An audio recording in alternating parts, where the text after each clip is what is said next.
에스더 6장입니다. 1, 3절. 에스더 왕후의 첫 번째 잔치가 끝난 밤이자 왕후의 두 번째 잔치가 시작되기 전날 밤, 누구도 예상치 못한 하나님의 놀라운 섭리를 통한 반전이 전개됩니다. 잔치 자리에 갔다 온 왕은 에스더의 요구가 무엇일지 궁금해서인지 잠을 청하지 못했습니다. 왕은 잠이 달아나자 시중을 드는 신하들로 왕궁 역대실록을 가져오게 하여 왕 앞에서 읽혔습니다.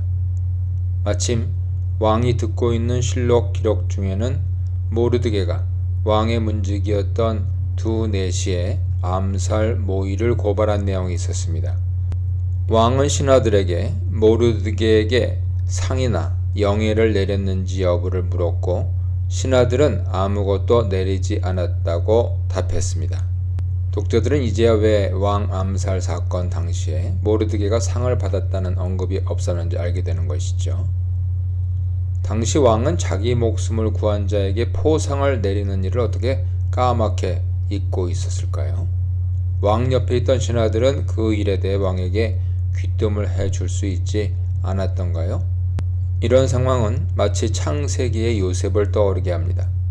요셉은 옥에 갇힌 바로의 술 맡은 관원이 꾼 꿈을 관직 회복이라고 해석했고, 그때 풀려나거든 자신의 사정을 왕에게 구해달라는 요청까지 했지만 관원은 요셉을 기억하지 못했습니다.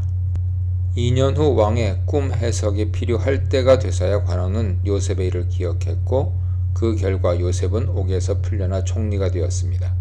모르드게의 경우도 왕의 목숨을 구한 공이 완전히 잊히는 듯 했지만 가장 절묘한 시간에 왕에게 기억되었습니다. 왕의 기억이 앞으로 어떤 결과를 갖고 올지 기대감도 상승합니다. 4절로 9절입니다. 왕이 신하들에게 누가 밖에 있는지 확인했을 때 그 시각 하만은 때마침 왕궁 바깥들에 이르렀습니다. 왕의 소원 없이 안 들여오면 죽임당하지만 이러한 법률은 바깥들에는 적용되지 않았습니다. 하만은 모르드게를 죽여 자기 집에 세워둔 나무에 매달 수 있게 왕의 허락을 받으러 왔습니다. 한 민족의 진멸을 왕에게 허락받은 터였으므로 한 사람의 처형 허락은 쉽게 받으리라 믿었을 것입니다. 하만의 측근들이 아침에 왕에게 가서 모르드게와 관련한 건을 허락받으라고 조언했으나 하만은 더 서둘러 온 것 같습니다. 그러나 아이러니하게도 왕은 하만이 죽이려는 그자 모르드게에게 서둘러 상을 내릴 준비가 되어 있었습니다. 신하들이 하만의 도착을 알리자 왕은 하만을 불러들였고 왕이 존귀하게 하기를 원하는 사람에게 무엇을 해줄까 물었습니다. 하만이 왜 왔는지 알을 틈은 없었죠. 여기 왕이 존귀하게 하기를 원하는 사람에서 원하는 하페츠는 기뻐하다, 마음에 들다라는 뜻입니다. 이 단어는 새 왕후 간택 당시 왕이 어떤 처녀가 마음에 들어 그 이름을 부르지 않으면 왕 앞에 다시 나갈 수 없다는 설명에서 등장했었습니다. 당시는 에스더가 왕의 마음에 든 대상 중 하나였고 결국 그녀가 왕후가 되었습니다. 오늘은 모르드게가 왕의 마음에 들어 왕의 존귀함을 받을 대상이 되었습니다. 앞으로 모르드게에게 무엇이 기다리고 있을까요? 왕의 존귀함을 입은 자에게 내릴 상으로 하만은 자기가 개인적으로 받고 싶은 상, 즉 왕 행세 기회를 제안합니다. 하만은 왕의 존귀함을 입을 자가 자신일 것이라고 확신하기에 재물이나 관직을 제안하지 않았고 이 기회에 왕처럼 하고픈 욕망을 채우려 했습니다. 그의 제안은 아주 구체적이었죠. 먼저 왕의 겉옷, 왕의 말, 왕관을 내와야 합니다. 둘째, 이를 왕의 가장 고귀한 대신의 손에 맡깁니다. 셋째, 그 대신에게 명하여 왕의 존귀함을 입은 자에게 직접 왕의 옷을 입히고 왕의 말을 태우게 합니다. 넷째, 왕의 말에 탄 존귀한 자를 그 대신의 손에 붙여 성중 광장을 행진하게 합니다. 다섯째, 대신에게 명하여 존귀함을 얻은 자 앞에서 왕이 존귀하게 하기를 원하시는 사람에게는 이같이 할 것이라고 외치게 합니다. 10절로 11절입니다. 그러나 왕이 존귀하게 하기를 원하는 자의 정체는 모르드게로 드러났습니다. 하만의 제안을 들은 왕은 하만에게 서둘러 그가 말한 대로 모두 모르드게에게 행하라는 청천벽력 같은 명을 내렸습니다. 이때 왕은 모르드게를 대궐문에 앉은 유다 사람으로 칭했습니다. 이는 이제 왕이 모르드게가 어느 민족이며 어떤 직위에 있는 자인지 확실히 알았음을 보여줍니다. 그렇다면 왕은 모르드게의 고발을 알린 에스더의 민족도 유다인일 것이라고 유추했을까요? 또 자기의 생명을 구한 자가 유다인인데 두어 달 정도 전에는 이 자를 포함한 모든 유다인 진멸을 허락한 것에 대한 후회는 없었을까요? 아니면 왕은 모르드게와 유다인 진멸건까지는 연결시키지 못했을까요? 여러 의문과 불확실함 속에 긴장감은 지속됩니다.